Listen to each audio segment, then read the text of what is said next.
Buenos días. Hoy tenemos el gusto de contar con Oriol Amat, catedrático de contabilidad, con un currículum muy extenso que no voy a reproducir y experto en la detección del maquillaje o engaño contable, de lo que ha hecho numerosos artículos y revistas.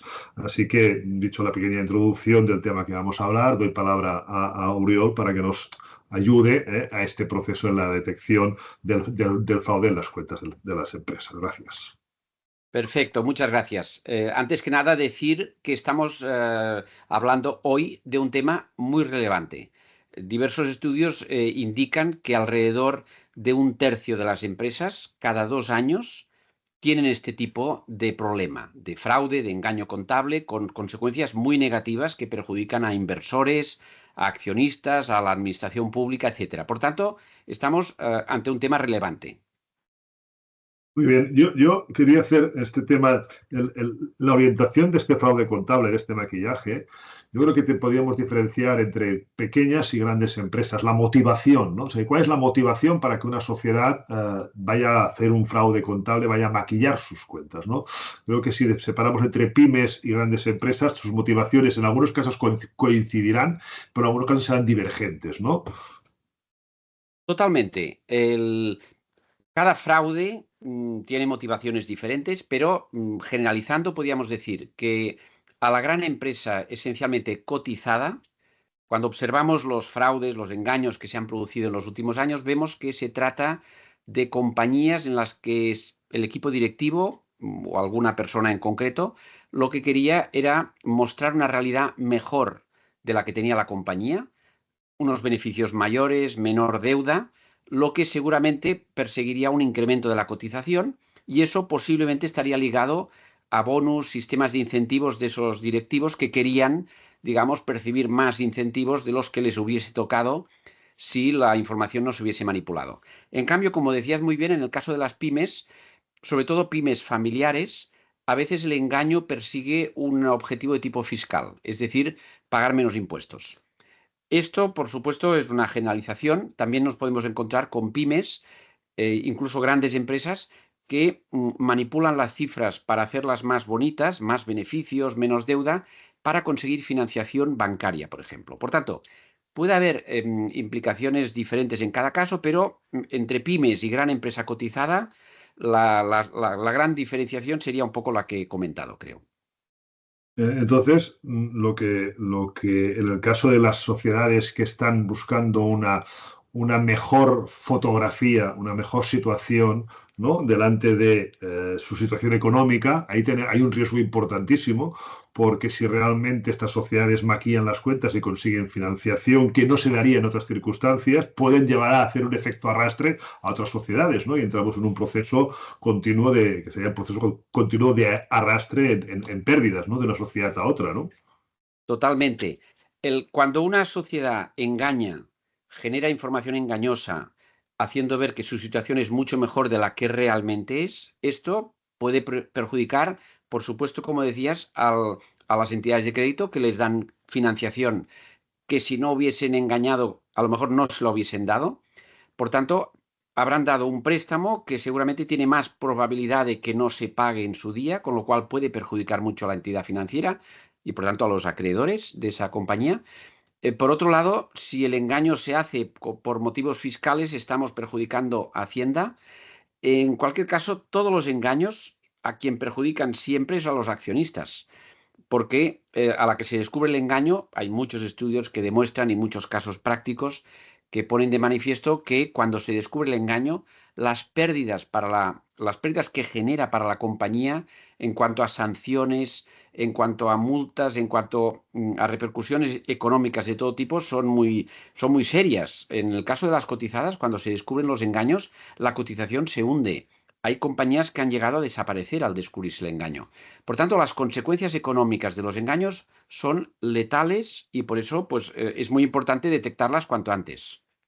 ¿Y cómo detectamos, cómo se detecta las situaciones del maquillaje en las cuentas? Porque hay parte de un maquillaje legal, ¿no? Hay una parte de maquillaje que puede ser legal por utilización de criterios contables que la norma te permite y que benefician, pero hay otros. ¿Cómo detectamos? ¿Cómo el usuario puede detectar esa situación? Porque lo normal es que cuando llega al límite, cuando explota, explota todo, ¿no? Es decir, pero en ese proceso, antes de que explote, ¿qué elementos se pueden o qué herramientas pueden utilizarse para intentar intuir que hay un engaño y un falseamiento de cuentas para no invertir en esa empresa, no dejarle el préstamo, pues para ser prudente, para dejar de venderle? Si es un cliente tuyo, pues lo dejo de vender porque tengo problemas, ¿no?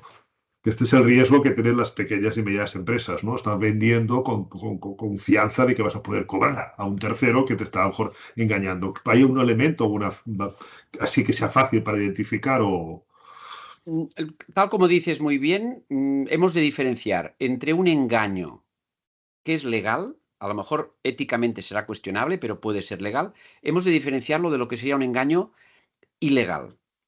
Si vamos a los engaños legales, aquí lo que hemos de tener en cuenta es que son engaños que seguramente no tienen repercusiones, cuando se descubren, no tienen repercusiones penales o económicas importantes para la compañía. Pero es bueno cuando una empresa hace un engaño legal, que podría ser, por ejemplo, utilizar estimaciones muy optimistas o alternativas contables haciendo cambio de criterios que permiten mejorar la fotografía de la empresa. La forma de detectar este tipo de engaño es sobre todo leyendo el informe del auditor y leyendo la memoria de la empresa, porque si se han producido cambios de criterios, cambios en estimaciones, todo esto se ha de explicar en la memoria. Por tanto, es una forma de descubrir si una empresa está apurando los criterios, las estimaciones para hacer una foto más bonita. Pero en cualquier caso estamos hablando de engaño legal, por tanto, menos problemático. Si vamos al engaño ilegal es cuando una empresa oculta información, cambia los números de forma ilegal, fraudulenta. Esto es importante detectarlo cuanto antes. Y digamos que hay dos tipos de técnicas de detección. Por un lado estarían las técnicas de tipo cualitativo. Hay muchos estudios que hemos hecho en los últimos años que demuestran que hay una serie de características cualitativas que se repiten en las empresas que producen este tipo de engaño ilegal. Por ejemplo, es lo que llamamos las señales de alerta. Una empresa que trabaja con paraísos fiscales. Paraísos fiscales en los que no hay requisito de divulgación. Son determinados paraísos, las Islas Caimán, por ejemplo, donde una empresa que tiene una filial en ese paraíso fiscal, pues no informa de lo que hace ahí. Esto es una señal de alerta muy fuerte. Pero hay otras señales de alerta cualitativas, como puede ser pues, conflictos en el Consejo de Administración, empresas que han tenido sanciones recientes o problemas judiciales en los últimos años. Son ejemplos de señales cualitativas. Otras pueden ser entramados societarios muy complejos. Hace poco pues, se descubrió un engaño muy importante en una compañía que tiene 200 empleados, pero 400 filiales. Una empresa que tiene 200 empleados y 400 filiales, muchos de ellos en paraísos fiscales, ya ha sido un entramado que es una señal de alerta muy fuerte sobre fraudes contables. Pero aparte de las señales cualitativas, hay también las señales cuantitativas.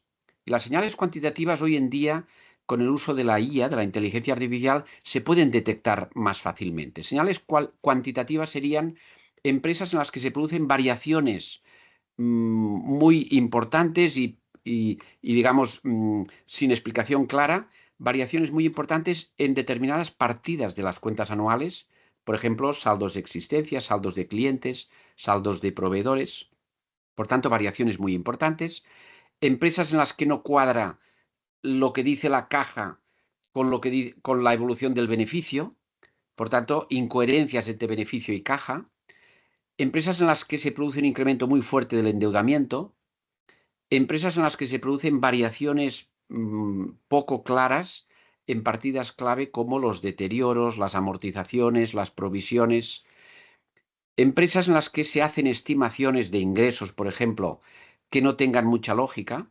Estos sean ejemplos de señales cuantitativas. Por tanto, entre las señales cualitativas y las cuantitativas, podemos tener muchas señales que cuando se enciende la luz roja, cuando se encienden muchas luces rojas, ahí hay una alta probabilidad de que la empresa haya hecho un engaño. Pues yo creo que los has ilustrado de una manera muy importante en este aspecto y agradecerte tu colaboración con nuestra red, que siempre estás dispuesto a dedicarnos un tiempo y nosotros contar contigo, pues es todo un placer verte y oírte. Así que despedimos aquí esta sesión. Muchas gracias. Muchas gracias a vosotros. Un placer.